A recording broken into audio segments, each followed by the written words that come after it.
Chicos de quinto semestre, bienvenidos a la materia de estructura socioeconómica de México. Ya hemos estado viendo toda esta parte de la teoría neoliberal y todo este proceso de cómo México entra en juego neoliberal, cómo cambian muchas cosas en materia educativa, en materia social, perdón, cómo ha cambiado todo este paradigma, vamos a llamarlo así, de implementar una estructura o una nueva estructura en el cual México pues aún estaba empezando pues a dar sus primeros pasos, ¿no? Con la firma del Tratado de Libre Comercio. Muy bien. Ahora, ¿qué vamos a ver, chicos? Vamos a estar viendo algunas teorías sociales que son muy importantes para entender cómo es que surgen todas estas estructuras y cómo es que el hombre como tal, o vamos a llamarlo así, el ser humano en general, como tal, tiene la capacidad de poder identificar cuando hay una crisis social o una crisis económica y cómo es que se empiezan a generar todo este proceso vamos a llamarlo así, de división dentro de la pirámide social, desde una clase media, alta, baja, hasta lo que se consideró en un momento como el lumpen proletariado, que era la clase más baja. El día de hoy vamos a checar a lo que es Karl Marx y la economía marxista, que es algo muy interesante, como Karl Marx siendo en este caso teniendo una ideología, logró mover muchas masas y sobre todo logró ampliar más el campo de visibilidad y crear o asentar las bases de lo que es el socialcomunismo, ¿no? Ahora, ¿quién es Karl Marx? Pues en este caso, pues el creador del marxismo tuvo grandes influencias filosóficas, la de Feuerbach, quien aportó y afirmó la visión materialista de la historia, y Hegel, quien junto con Marx creó la aplicación de la dialéctica al materialismo. Aquí son teorías sociales muy geniales. Tenemos que el marxismo nace en el siglo XIX con las ideas de Karl Marx y lo que es de Engels.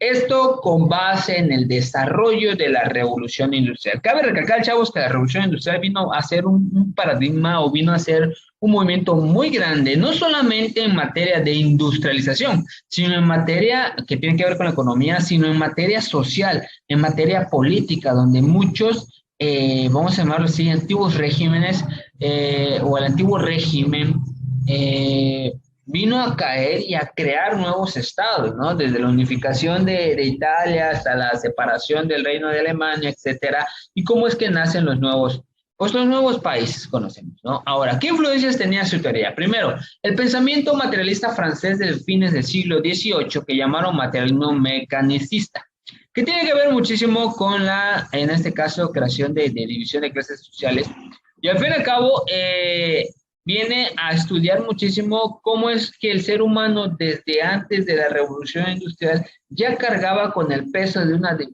división social. ¿Por qué? Porque recordemos que antes de lo que es la revolución industrial existía algo que se llamaba feudalismo, ¿no? El señor feudal y el vasallo, el dueño de lo que es la tierra y el que trabajaba como tal, aún ahí ya había una división social, ¿sí? Es muy importante que tengamos en cuenta, chavos, que para que una sociedad pueda funcionar actualmente como está funcionando ahora, es de a ley, vamos a llamarlo así, tiene que haber una división de clases sociales. No se puede manejar una sociedad sin división de clases. ¿Por qué?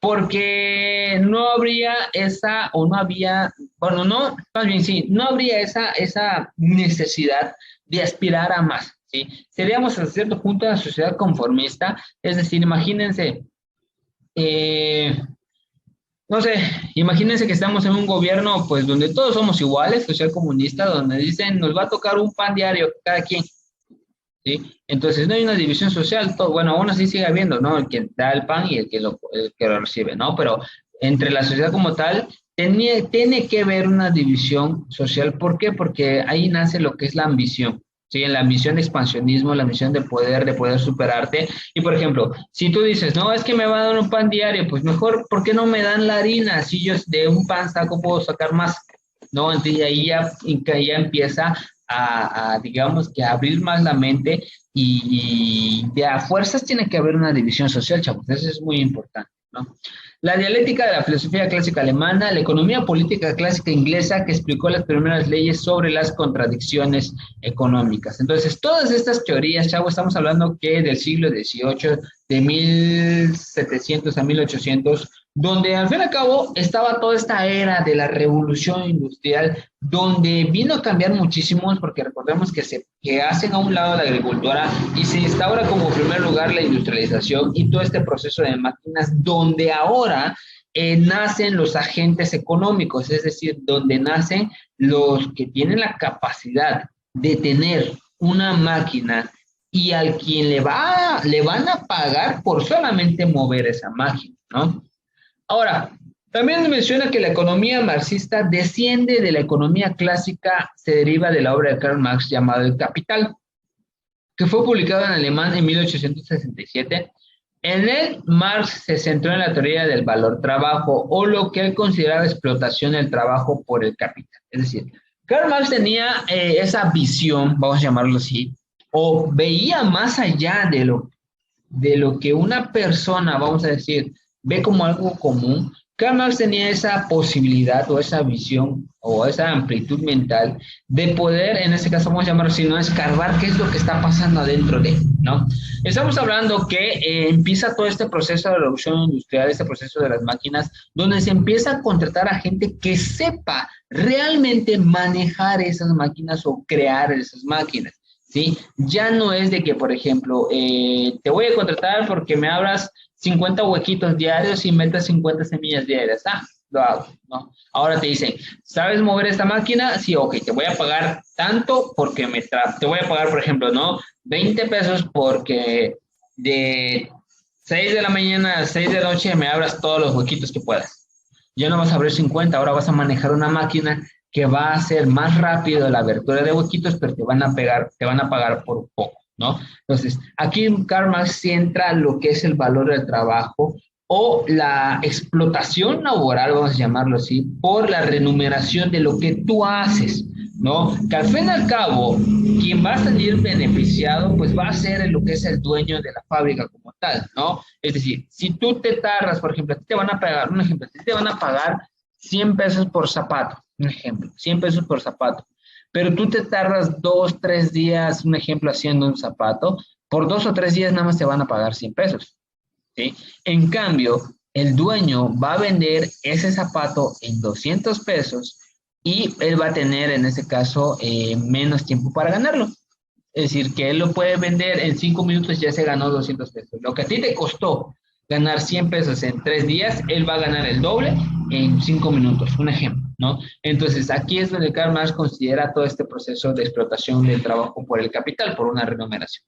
Vamos a ver este video que es muy importante, que se llama Tiempos Modernos de Charles Chaplin. Los invito a que lo vean porque te habla muchísimo sobre la explotación laboral.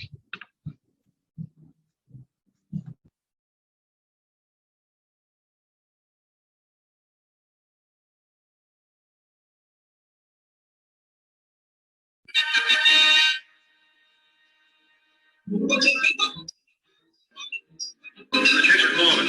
Trouble on bench 5. Check on the nut tightness.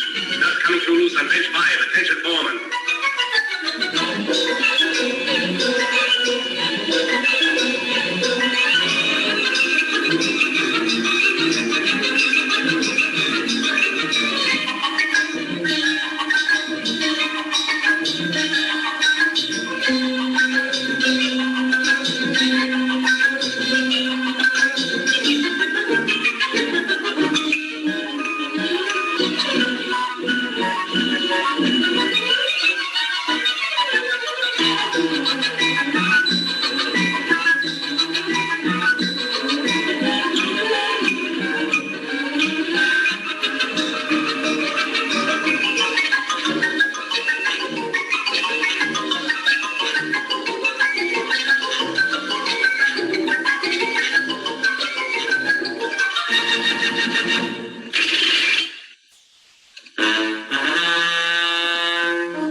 5, more speed, 4-7.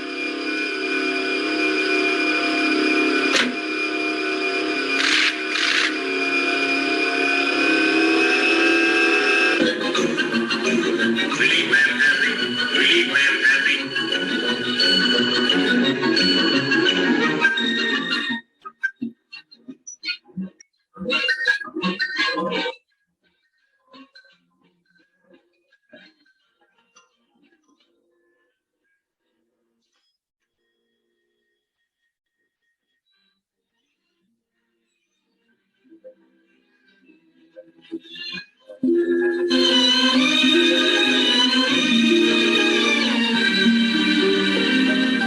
Hey!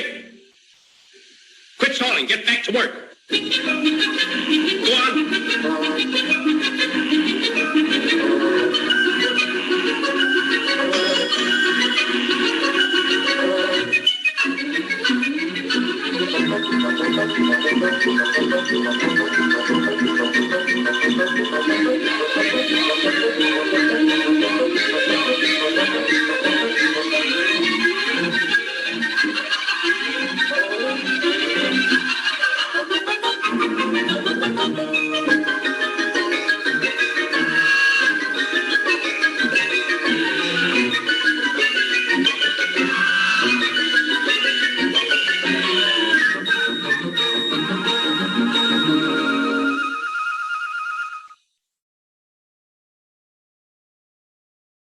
Aquí estamos viendo que básicamente, como pueden ver en este video de tiempos modernos, Charles Chaplin habla sobre, o más bien nos habla, nos muestra desde el cine mudo cómo es la explotación laboral y en este caso desde el proceso de industrialización. Si se dan cuenta, cada persona tiene una función en específico.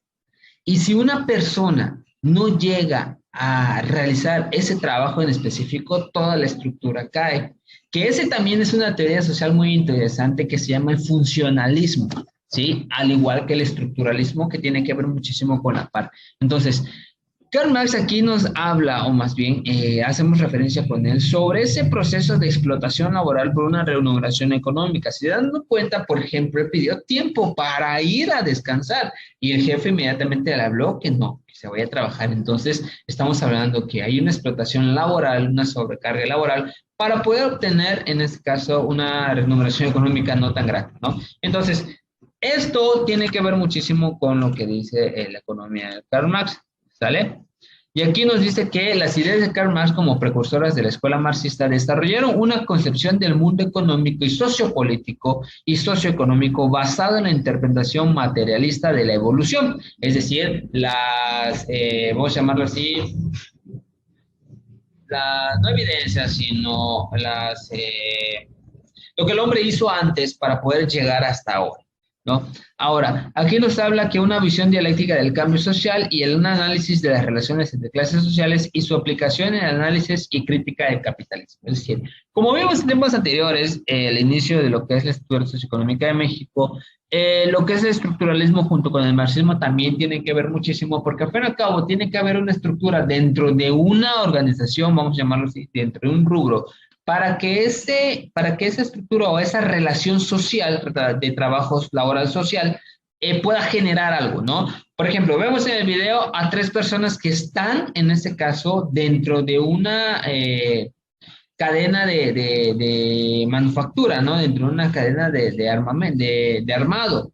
¿Quién hace los tornillos? O más bien, ¿quién aprieta el tornillo? ¿Quién golpea un tornillo, el tornillo derecho y quién golpea el tornillo izquierdo? ¿No? Así va. Entonces, esa relación social, al fin y al cabo, va a dar como resultado una placa con 2 tornillos apretados, ¿no? Entonces, tiene que ver muchísimo en este caso, repito, Karl Marx, esa idea sobre la economía marxista y cómo es que critica al sistema capitalista que está dando sus primeros pasos cuando inicia lo que es la revolución industrial, cómo existe ese proceso de explotación laboral conforme a recibir una numeración y sobre todo vamos a llamarlo así, el marcar drásticamente la división de clases sociales, que es muy importante que haya para que pueda surgir una sociedad como tal, ¿no? En este caso, el jefe, ¿no? O el dueño o el patrón y el asalariado. es decir, quienes van a pagar por realizar cierto tipo de trabajo, ¿no?